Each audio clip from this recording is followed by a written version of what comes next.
समिति के सम्मानीय सभी पदाधिकारीगण,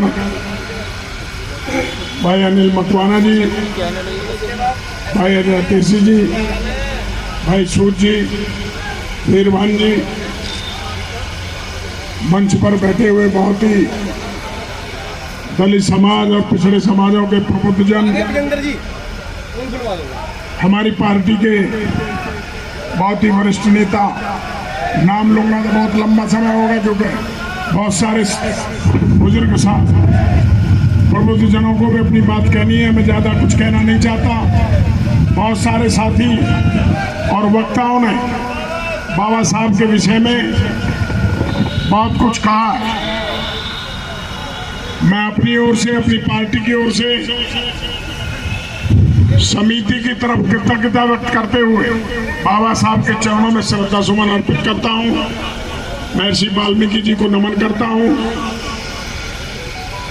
साथियों, आप सब जानते हैं, दबे कुचले मेले पिछड़े शोषित वंचित पीड़ित लोगों को अगर इस तरह से मंच पे खड़े होकर अपने अधिकारों की बात कहने का हक और हकूक अगर प्राप्त है, तो आज जिनका जन्म दिवस के उपलक्ष्य में हम जिनका स्मरण कर रहे हैं, ये बाबा साहब भीमराव अम्बेडकर की देन है।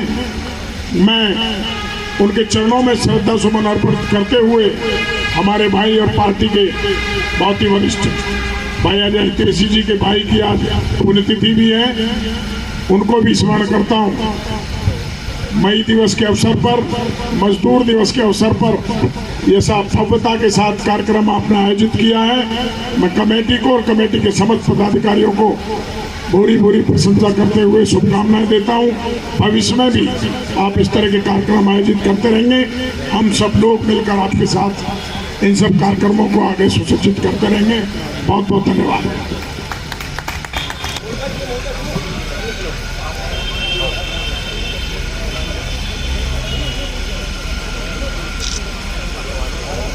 नारायण साहब और तीसरी शख्सियत डॉक्टर ओपी शुक्ला जी हमें अवगत कराएं। Doctor OP Shukla ji, Bharat doctor OP Shukla साहब।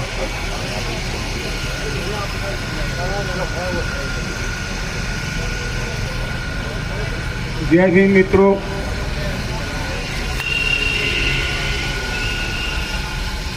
आज एक विचित्र किस्म का मैं संयोग देख रहा हूं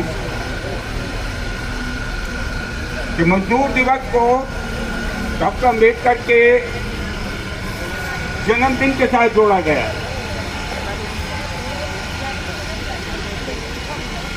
देखिए, जो मजदूर दिवस के बारे में जो जेनेसिस है कि वो कैसे शुरू हुआ, वो एक अलग घटना है। कहाँ अमेरिका के अंदर मजदूरों का सामूहिक तौर पर उनका वध किया गया, उनको मारा गया, जो सिर्फ अपने वर्किंग आवर फिक्स करने की लड़ाई लड़ रहे थे कि हमें काम करने के लिए कितना समय मिलना चाहिए, 8 घंटे हमारे काम करने के होने चाहिए। उस मुद्दे को लेकर वो लोग आंदोलन कर रहे थे। वहाँ उनके साथ उनका मैसेकर किया गया, उनकी हत्याएं की गई। तभी तय किया गया, 1886 की बात है, 1886, आज से कम 150 साल पहले, तब ये तय किया गया कि ये जो मैसेकर अमेरिका में हुआ है उसको हम लेबर डे के रूप में मनाएंगे। 1 मई को लेबर डे के रूप में मनाएंगे। तो अब इधर दूसरी तरफ देखिए, जब डॉक्टर अम्बेडकर 1942 में एग्जीक्यूटिव कमेटी के मेंबर बनते हैं, ब्रिटिश गवर्नमेंट में उन्हें मंत्री बनाया जाता है, तो सबसे पहला काम डॉक्टर अम्बेडकर ने जो शुरू किया वो लेबर रिफॉर्म काम किया। Labour reform, working hour fix करने के लिए हिंदुस्तान के अंदर, फिर उनके वेजेस, उनकी तनख्वाहें क्या होनी चाहिए, उसके बाद उनका जीपीएफ, उनका प्रोविडेंट फंड, ये सब जो सर्विसेज के अंदर जो बेनिफिट मिलते हैं वो कैसे होने चाहिए। तो मैं वो समझ रहा हूँ कि जो लेबर डे है और डॉक्टर अम्बेडकर ने 1942 में जो सबसे पहले लेबर पे काम शुरू किया, देखिए लेबर पार्टी बनाई डॉक्टर अम्बेडकर ने, 1936-37 में जब उन्होंने इलेक्शन लड़वाए तो 15 मेंबर लेबर पार्टी के जीत कर आए। तो कितना संयोग है देखिए डॉक्टर अम्बेडकर में और आज के अंदर जो इन्होंने एक नया प्रयोग किया है कि लेबर डे के ऊपर डॉक्टर अम्बेडकर का जन्मदिन भी शामिल कर दिया। देखिए इस देश के अंदर जो अभी बहुत सा बोल कर गए, बहुत अच्छा बोल कर गए, इस देश में जितना उत्पीड़न, जितनी बेइंसाफी मजदूर के साथ होती है, जितनी बेइंसाफी देश में मजदूर के साथ होती है, और जो लोग आयोजक हैं ये वाल्मीकि समाज, जो मेहतर समाज के लोग हैं, और आज उन ऐसे भाई मजदूरों की स्थिति क्या है। मुझे याद है मैं 1995-96 में अमेरिका में था, पढ़ने गया था। तो वहाँ जो मजदूर के जो वेजेस हैं $15 पर आवर, 1 घंटे के $15। मुझे याद है हमारे एक प्रोफेसर ने कहा कि भाई अगर आप लोगों को पढ़ाई लिखाई में कोई तुम्हारे साधनों में कमी है, आप पैसा कमाना चाहते हैं तो आपको लाइब्रेरी में जाकर आप काम कर सकते हैं, 1 घंटे के $15 मिलेंगे। अब देखिए वहाँ कितना सम्मान है लेबर का और किस तरह की वेजेस दिए जाते हैं। यूरोप में देखिए, अमेरिका में देखिए जाते हैं वेजेस, और हमारे देश की स्थिति क्या है आप देख रहे हैं। अच्छा खासा नौकरियां थी, वो सरकार ने सारा का सारा उठा के आउटसोर्स कर दिया। अब आउटसोर्स के अंदर क्या मिलता है, ठेकेदार आपको क्या देता है, एक सफाई मजदूर 200-300 रुपए की खातिर गटर में घुसता है गटर खोलने के लिए, और उसकी लाश निकल कर आती है। और दे क्या रहे हैं हम मजदूरों के लिए, जो जितना उत्पीड़न इस देश के अंदर लेबर का होता है।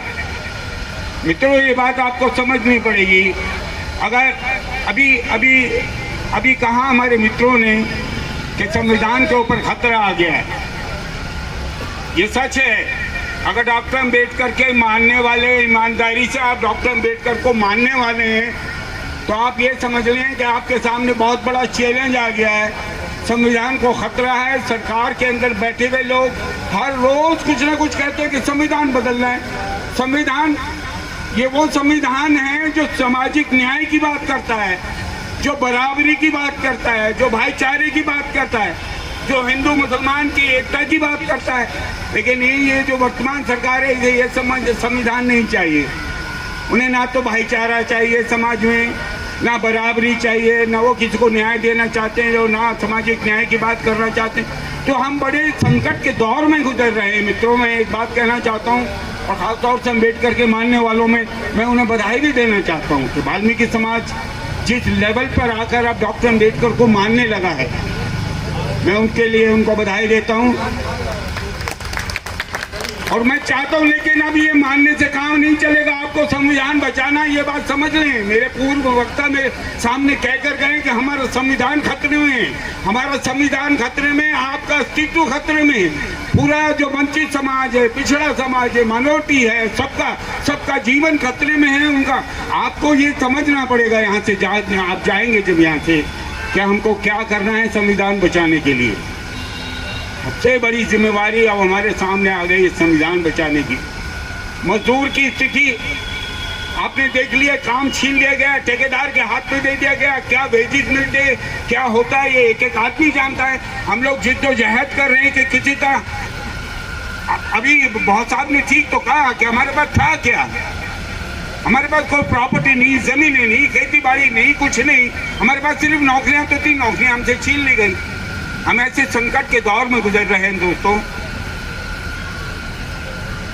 इस मौके पर आप लोगों से सिर्फ एक निवेदन करना चाहूँगा, एक छोटा सा, बाबा साहब का एक छोटा सा सिपाही होने के नाते, कि अब ये संविधान, बाबा साहब का दिया हुआ संविधान खतरे में है, हमें इसे बचाना है। इसके लिए तैयार रहना पड़ेगा, उसके लिए हमें कुर्बानियाँ देनी पड़ सकती हैं, हमें उसके लिए तैयार रहना पड़ेगा। मित्रों, यही बात कह के मैं अपनी बात समाप्त करता हूँ। जय हिंद। जय भीम। विस्तार से अपनी बात को हमें समझाया है। अब मैं कपिल वेदी जी, देवेंद्र वैद चित्र देकर स्वागत करें। देवेंद्र वैद जी, कपिल वेदी जी।